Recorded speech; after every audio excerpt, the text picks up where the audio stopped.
every decision that's made, you don't proactively mention B Corp, but there's someone in the room when any decision's made that has a mind on B Corp. It's the e-commerce master plan podcast, here to help you solve your marketing problems and grow your e-commerce business. Cutting through the hype to bring you inspiration and advice from the e-commerce sector and beyond. Here's your host, Chloe Thomas. Hello and welcome. It's great to have you here. Thank you for hitting play and choosing to listen to one of our inspiring guests. I have been trying to get somebody from Vivobarefoot onto this podcast for several years, ever since seeing them do a keynote kind of Q&A fireside chat thing at one of the IRX conferences in London one autumn. It was definitely pre-pandemic, so we're talking probably 4 or 5 years ago. So it's brilliant to finally get one of them on, and we've scored big. We've got their CCO, the Chief Commercial Officer, coming to join us. We are recording this in November and you're hearing it in March because I wanted to put this out in B Corp month and because our guest, Paul, is currently on post-working for Vivobarefoot gardening leave, so he had the time to do the recording right now. So hopefully nothing crazy's happened in the 3 months between us recording this and it going live. Within those 3 months, hopefully the results of Vivobarefoot's recertification in B Corp land will have come in. So we'll put a note about that in the show notes on the website for you to catch up on. But if you want to know how Vivo have achieved such huge growth over the 10 years, how they are the leading light, I think, in becoming a more sustainable e-commerce brand, and lots of really fascinating insights, keep listening, everybody, and make sure you listen to the end of the episode so you don't miss out on Paul's top tips either, and my own take on this episode. If your tech stack is becoming a bottleneck to growth, it's time to replatform, and you should check out Shopline. Shopline is the modern commerce platform that's disrupting Europe as one of Asia's leading e-commerce platforms. Whether your bottleneck is setting up more sales channels like social commerce or expanding to new markets globally, Shopline takes care of everything from store setups, checkouts and payments to logistics and more. With single-click migration and out-of-the-box tools, they're there to help. The best part about it, you don't need to pay until your site is live. Here in the UK, they power brands like In The Style and Everything £5, whilst in Asia, they're the platform of choice for huge brands like Lego and Muji. If you want to scale, it's time to book your free trial or have a chat with one of the Shopline team. Find out what Shopline could do for you via ecmp.info/Shopline. That's ecmp.info/SHOPLINE. Do you have a problem only an awesome piece of e-commerce tech can solve? Is your e-commerce tech stack not quite fit for purpose anymore? Then you should check out the latest addition to the e-commerce master plan family, e-commerce tech. Yes, we've got a new person in the clan, or a new website rather in the clan. It's a website where you can explore the latest and best technology on offer. We're going through a hugely changing time in the tech landscape at the moment, and if you want to be bringing the best results you can in your business, then you need to be on top of what's going on in tech. Head to the e-commerce tech website and sign up to our email updates via ecmp.info/tech. That's ecmp.info/TECH. So ecmp.info/tech to find out all the best tools for your e-commerce store. And now to introduce our special guest. Paul Walker was, until very recently, the Chief Commercial Officer at Vivobarefoot. Founded in 2012, Vivobarefoot is at the forefront of good retail, a case study many others try to emulate, and a B Corp. They sell via a Magento store, a single store in Covent Garden, London, and wholesale channels. And over the 10 years Paul was there, the whole business went from £4 million a year to £70 million a year, and the e-commerce arm grew from just £500,000 to £50 million a year. Hello, Paul. Hi, Chloe. Thank you very much for the introduction. It's my pleasure to be here to tell you mine and Vivo's story. Well, it's great to have you here. And to be fair, I achieved none of that introduction. You did it all. So you and the Vivo team. So I can't really take the credit. But let's talk story. How did you end up working in e-commerce? I'm referred to as a digital native. I've been working professionally in e-commerce for 18 years, but before that, I studied an undergraduate degree in e-commerce systems. So way back before many e-commerce degrees existed. I bounced straight from that into a business IT management master's. The e-commerce at the time was very mathematical and computational, and I wanted to be more involved in the commercial side. And then following that, I ended up in large corporate e-commerce world, working for the likes of Dixon's Currys PC World, managing their online trading propositions. And then after that, I ended up at Vivo for 10 years. Very cool. And was part of the reason you went to Vivo because of their mission, I guess, within the business? Because I find it very hard to think of Vivobarefoot without thinking of the mission. I almost think of the mission before I even think about the products. The mission is forefront, always has been, always will be. The shoes are a derivative of the mission. Yeah, I'd been in large corporate world for 7 or 8 years and was a little bit bored of the grind. I could see people around me sat under their desks, not really achieving a great deal, and that frustrated me. I also had a knee injury and became aware of Vivo through its effective health benefits. So yeah, when I was approached by my predecessor, it was a very small, wobbly business, and even so, the health benefits and just needing to get away from big corporate world was the main stimulus. Yeah, as someone who ran screaming from the corporate world fairly early on, totally understand that one. So tell us a bit about Vivo. Where in the world is Vivo based and where is Vivo selling to? Yeah, so Vivo is based in central London. It's been Farringdon based for 10 years before that, in a small office in Bermondsey. Yeah, it's a tiny townhouse in the middle of Farringdon that comfortably fits 35 people. The organisation is much bigger than that, so they work quite flexibly.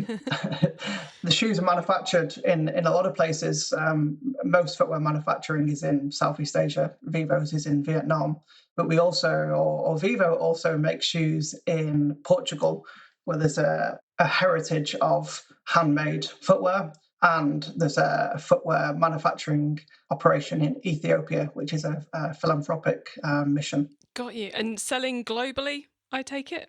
Yeah, the last time of checking, which was admittedly a little while ago, it was around 142 countries online. Vivo predominantly operates direct to consumer. There's a series of international distribution partners that own certain territories, but yeah, around 70% of that business is e-commerce. Got you. And tell us a bit about the product, because I feel like we've slightly skirted around what the product actually is so far. Yeah, well, the product that a consumer ultimately buys is footwear or shoes. And we tend not to refer to them as shoes due to dictionary definitions that define having a rigid sole and a stepped heel. So we don't make shoes, they make footwear.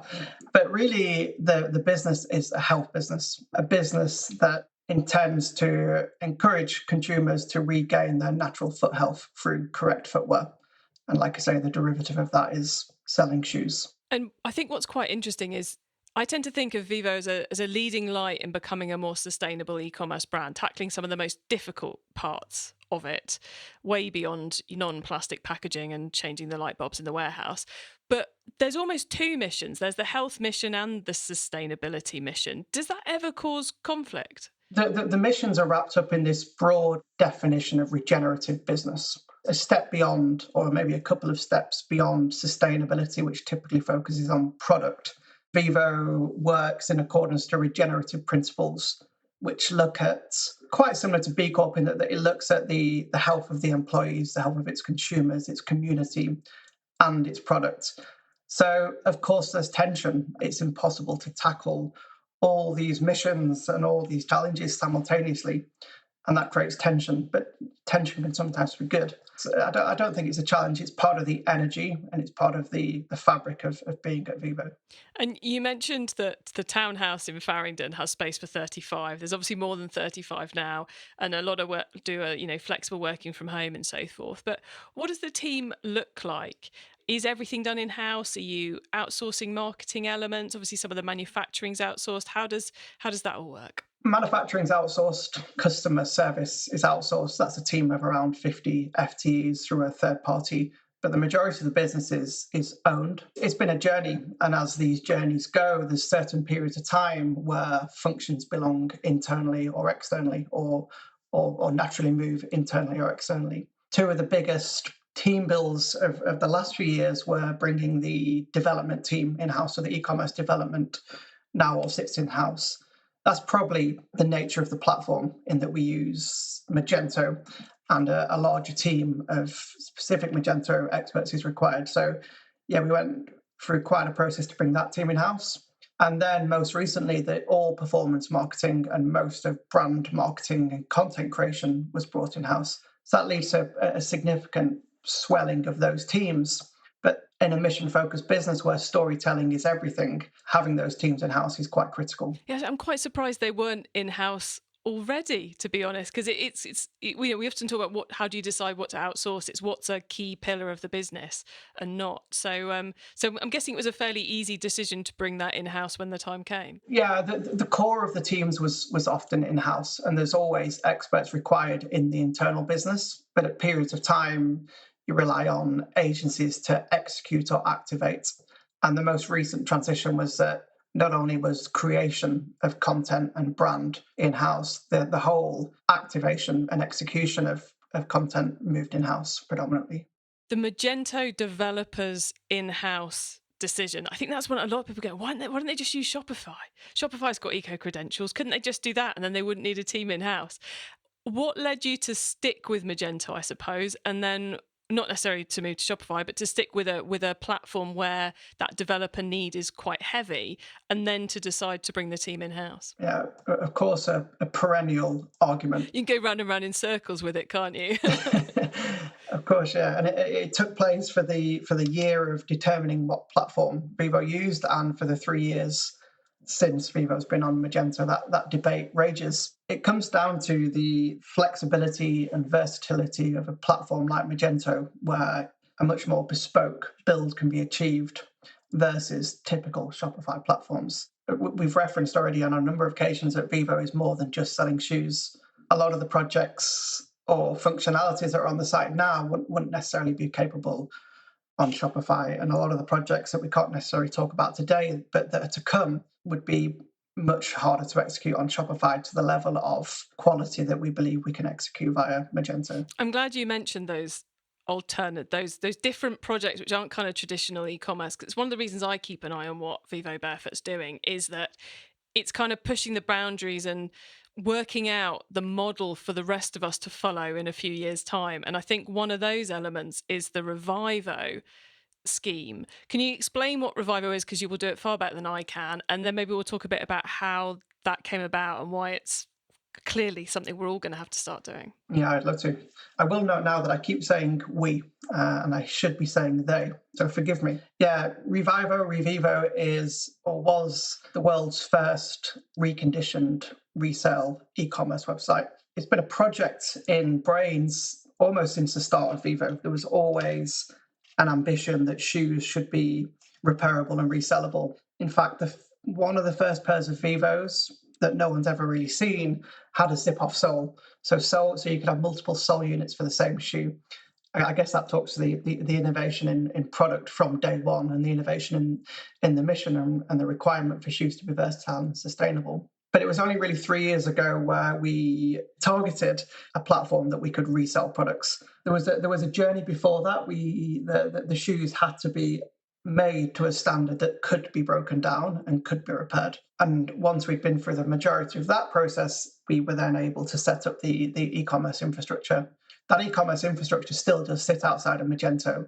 That sits on the old, fairly bespoke platform that goes by the name of Devendo that allows us to trade. The future iterations of that platform are likely that Vivo will sell new products and refurbished products alongside each other through the same platform, almost encouraging the purchase of refurbished products ahead of new products. I find it fascinating how it's so easy to say, oh yeah, we should do a buyback program and we'll refurbish and we'll, and then that will be better for the planet and that will help our, customers work out what to do with the products when they come to their end of life.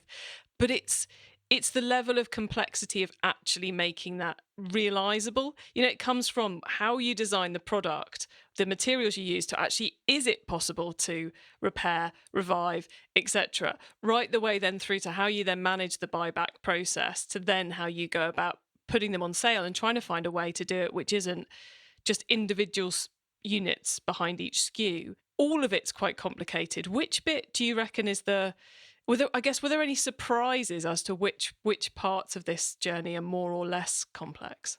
The most enriching process and the most complicated process, and by enriching I mean the relationship we've built with this third party, is the identification of and working with the third party that does the reconditioning. This is a heritage shoemaking company based in Leeds called the Boot Repair Company, who are a wonderful small team that can work miracles with most shoes. It's much easier with leather shoes. Synthetic shoes use a lot of nasty bonding products which are hard to break away. And again, there's a lot of innovation going into designing of shoes very early in that development life cycle that means that those shoes can ultimately be repaired. But I'd say the biggest challenge was finding the right partner. And I guess we got very lucky in finding not just the right partner, but the best partner. Got you. I wasn't expecting that as the answer, so I'm glad I asked the question. What was you expecting? I'm not really sure, but I hadn't thought, relationships and finding the right people would be there. But then, if you're going to push the boundaries of what's possible, if you can find someone who's at least partway along that journey, and it's going to make life a lot easier. Now, your role at Vivobarefoot was Chief Commercial Officer. So I'm guessing you had quite a lot of involvement in the astronomical growth that we just talked about Vivo achieving in those in the 10 years in which you were involved. And as essentially a self-funded business and a business with such clear mission that isn't sales, it's beyond that. How did you go about constructing that path to grow so much? What were the key pillars to it, key tenets to it, key advice you'd give anyone who's trying to take a mission-first business in a similar direction? Go slow. We're in a world of hyper-capitalized businesses. The majority of those aren't necessarily mission-focused, but increasingly businesses are. As you mentioned, Vivo is predominantly self-funded, founder-owned, founder-led. All of those things bring challenges, but they also bring benefits. The mission of the business was effectively religious. In everything we did, the mission of the business was at the forefront of our decision making. When that's expressed, people often think that then becomes difficult to sell products. The sale of product is the enabler of the mission. There's not as much tension between, let's say, the mission-focused people in the team, i.e. the brand marketeers and the sustainability team, versus the commercial team. The two have to work hand in hand. Vivo's mission is to help people and the world regain their natural foot health effectively. And the only way we can do that is by selling people natural, healthy shoes. So less tension than you probably imagine. Does that lead to some surprising growth decisions, or marketing channel decisions specifically? Because I can imagine it kind of going, well, our values don't really match with this company, so we're not going to advertise there. Does that lead you to kind of go, well, that would be an obvious route to generate sales, but we're not going to do it? Vivo is hooked on the same drugs that most of the businesses are. Those are marketing channel drugs. There's a desperate want to not plough more and more money through Instagram and through Google, but it's a means to an end. There has been, and there will continue to be, more of a conscious effort and focus to diversify that spend portfolio and take more alternate, which ironically are traditional routes to marketing. There's many juxtapositions in Vivo. We talk about getting people back in nature, yet we sell 70% of our products through black mirrors and other small screens. So where our primary method of selling products is through digital means, which is the opposite of our mission effectively. But we like to think of it as a means to an end. We develop the most efficient e-commerce experience possible in order that you can get those shoes on your feet and get out there. But yeah, back to marketing, increased activations through on-the-ground events, through PR, through meaningful ambassadors that share our missions. Got you. And This episode is going out as part of our B Corp month. And we did this for the first time last year. And many of the guests were talking about how B Corp wasn't just going after a nice badge to put on the website. It became a part of how almost every strategy in the business was developed was along B Corp guidelines. I know that's not the same for all B Corp businesses, so I'll be interested to hear if it is the same for Vivo, how big a role B Corp plays in the day-to-day within the business. But you've also just done a recertification, which I'm guessing is a lot harder if B Corp isn't part of the day-to-day of the business, but a pretty massive project in and of itself. So how did B Corp function as an ideal within Vivo? I think B Corp is different for businesses that are retrofitting mission and sustainability into their model versus businesses like Vivo that were already and always in that place. Regardless, B Corp is critical. It's a validation of everything that Vivo was effectively mostly already doing.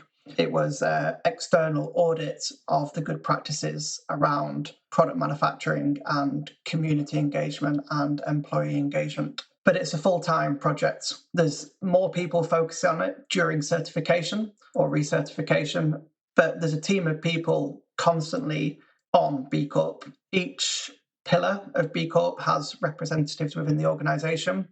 Each function within Vivo has B Corp representatives.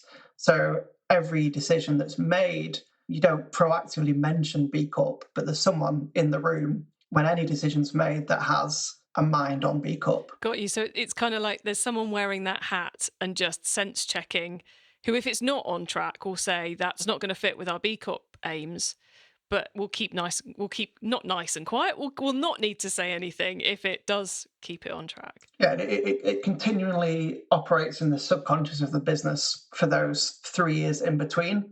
And it would be pretty easy to ignore B Corp for those 3 years and then try very hard towards a certification to get those points. But Vivo's desire is to be the highest rated, initially footwear B Corp in the world, and then beyond that, who knows? So there's a level of competition out there. Once you get into it, you get into it for the right reasons of validation and, like I say, that external auditing, but then an element of competition creeps in. E-commerce Master Plan is supported by some of the greatest companies in the e-commerce sector. Here's a reminder of who they are. If your tech stack is becoming a bottleneck to growth, it's time to replatform, and you should check out Shopline. Shopline is the modern commerce platform that's disrupting Europe as one of Asia's leading e-commerce platforms. Whether your bottleneck is setting up more sales channels like social commerce or expanding to new markets globally, Shopline takes care of everything from store setups, checkouts and payments to logistics and more. With single-click migration and out-of-the-box tools, they're there to help. The best part about it, you don't need to pay until your site is live. Here in the UK, they power brands like In The Style and Everything £5, whilst in Asia, they're the platform of choice for huge brands like Lego and Muji. If you want to scale, it's time to book your free trial or have a chat with one of the Shopline team. Find out what Shopline could do for you via ecmp.info/Shopline. That's ecmp.info/SHOPLINE. Do you have a problem only an awesome piece of e-commerce tech can solve? Is your e-commerce tech stack not quite fit for purpose anymore? Then you should check out the latest addition to the e-commerce master plan family, e-commerce tech. Yes, we've got a new person in the clan, or a new website rather in the clan. It's a website where you can explore the latest and best technology on offer. We're going through a hugely changing time in the tech landscape at the moment, and if you want to be bringing the best results you can in your business, then you need to be on top of what's going on in tech. Head to the e-commerce tech website and sign up to our email updates via ecmp.info/tech. That's ecmp.info/TECH. So ecmp.info/tech to find out all the best tools for your e-commerce store.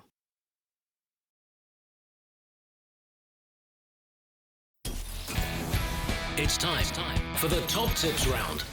Okay, Paul, we are going to go into the top tips. You've given us loads of fascinating advice already, but these ones are the section that gives me and our listeners some really quick ideas for taking our businesses to the next level. So, Paul, are you ready for the top tips? I'm ready. Let's go. Okay, the book top tip. If everyone listening to this podcast agreed to take Friday off and read a book to make their business better, which book would you recommend? It might take a few Fridays, but I would recommend a book called Regenerative Leadership. The book is by Giles Hutchins and Laura Storm. That book was the start, I guess, of mine and Vivo's regenerative journey. We briefly mentioned it earlier. It's the regenerative business practices is that tier beyond sustainability where it's much more broad spectrum. Yeah, I think regenerative is something I think we're all going to be talking a lot more about in coming months and years, because it's the obvious place to go, really, isn't it? So loving that book recommendation. Thank you. The traffic top tip. Which marketing method do you either prize above all others or think doesn't get the press it deserves? I think we also briefly referenced this earlier, but for me, the future of online is offline.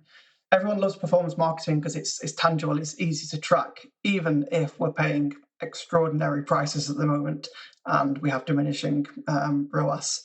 I think a more holistic approach to earned, owned and paid media is necessary, more on the ground activations, more events, more IRL, more PR. Like it. Yeah, it's on our sister podcast, Keep Optimizing, the last couple of years, the offline marketing month, where we dive into offline marketing tactics, is, I think it was the most popular in 2022, and it's up there top 3 2023. There's some legs there in those old tactics. Yeah, the challenge is if everyone listens, offline becomes incredibly expensive. So then we have to chase the efficient channels, and they could be online or offline. Indeed. Okay. The tool top tip, maybe a collaboration tool, a social media plugin, a phone app, or just a way of working. Is there a cool little tool you use that makes you and your team more efficient from day to day? I wouldn't necessarily say it's a little tool, but a lot of my background and achievements at Vivo were around going global. So I'm a huge fan and follow the market closely of cross-border tools.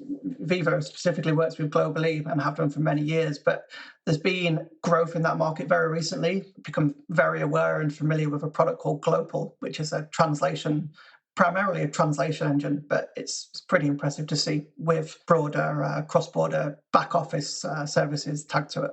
Oh, nice. And how are we spelling Global? Global is GLOPAL. So actually like it sounds. Actually like it sounds. But yeah, I mean, this is not a shameless plug, but you can go to their website, type in your URL, and it will immediately translate your website into whatever language you want it to show to the customers. Crikey. Okay, everyone, don't get totally distracted by Global now. There's a few more questions you want to hear the answers to first. The carbon top tip. What's your favourite way to reduce the carbon footprint of an e-commerce business? Again, I referenced it earlier, but it comes back to grow slow. Plan properly, buy properly, merchandise properly, distribute properly. Stop making products that you don't need or that you've poorly forecasted for. I think we can get distracted, and we rightly should, on the marginal gains in reducing our carbon footprint. But in most cases, the manufacturing of products and the distribution of them is where we're going to cause the most harm. Yeah, and the easiest way to change that is to make better decisions of how much you buy and what you buy, isn't it? It's not rocket science. But it's not a practice that most people want to follow, that grow slow mentality and grow proper mentality. But I hope we are moving in that direction as an industry. I think hopefully we're moving from pilot high to a scarcity scenario. I hope so too.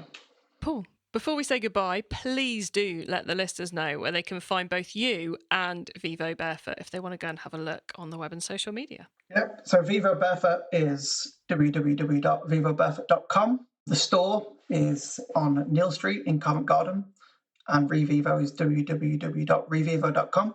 I'm just mainly on LinkedIn. You'll find me, Paul Walker, CCO, chatting, antagonizing, doing what I do. Brilliant. Paul, thank you so much for being on the e-commerce master plan podcast and for being so generous sharing your experience with us. It's been fascinating. So thank you. My pleasure. Thank you, Chloe. Some fascinating, inspiring advice there from Paul, and great to hear someone who's been on such a crazy growth journey with such an inspirational e-commerce store, and yet his advice is so pragmatic. It's about building slow, looking at the numbers, creating the right product, focusing on the right projects, making the right decisions about where the team are or where the team aren't. I thought that was just really fascinating. And, how if you really do commit to those missions, it makes the whole team work better together as well. I think I should be listening back to this one myself just to make sure I got all the goodness from it. So I hope you found it useful. You can get your hands on the notes from this episode, including the top tips and links to what we've mentioned, by heading over to ecommercemasterplan.com/podcast, or use our direct episode short links. Just put ecmp.info/episode number into the URL bar and you'll be redirected straight to the right episode page. When you get to the website, why not add yourself to our email list so you don't miss out on any of the many other things I share to help you improve your business. And as I said, this is currently B Corp month. March is B Corp month. And so we're putting out B Corp episodes all month long. And you can check out all our past B Corp interviews at ecmp.info/B Corp. Thank you so much for tuning into this and every episode that you do of the e-commerce master plan podcast. I bring you a new interview every week because I want to inspire and help e-commerce business owners like you to succeed and thrive with your businesses, including progressing along the path to net zero. So if you know someone this show can help, please tell them to listen to the e-commerce master plan podcast. I hope you have a great week and don't forget to keep optimizing. Thank you for listening to the e-commerce master plan podcast. Find out more at ecommercemasterplan.com/podcast. If your tech stack is becoming a bottleneck to growth, it's time to replatform, and you should check out Shopline. Shopline is the modern commerce platform that's disrupting Europe as one of Asia's leading e-commerce platforms. Whether your bottleneck is setting up more sales channels like social commerce or expanding to new markets globally, Shopline takes care of everything from store setups, checkouts and payments to logistics and more. With single-click migration and out-of-the-box tools, they're there to help. The best part about it, you don't need to pay until your site is live. Here in the UK, they power brands like In The Style and Everything £5, whilst in Asia, they're the platform of choice for huge brands like Lego and Muji. If you want to scale, it's time to book your free trial or have a chat with one of the Shopline team. Find out what Shopline could do for you via ecmp.info/Shopline. That's ecmp.info/SHOPLINE.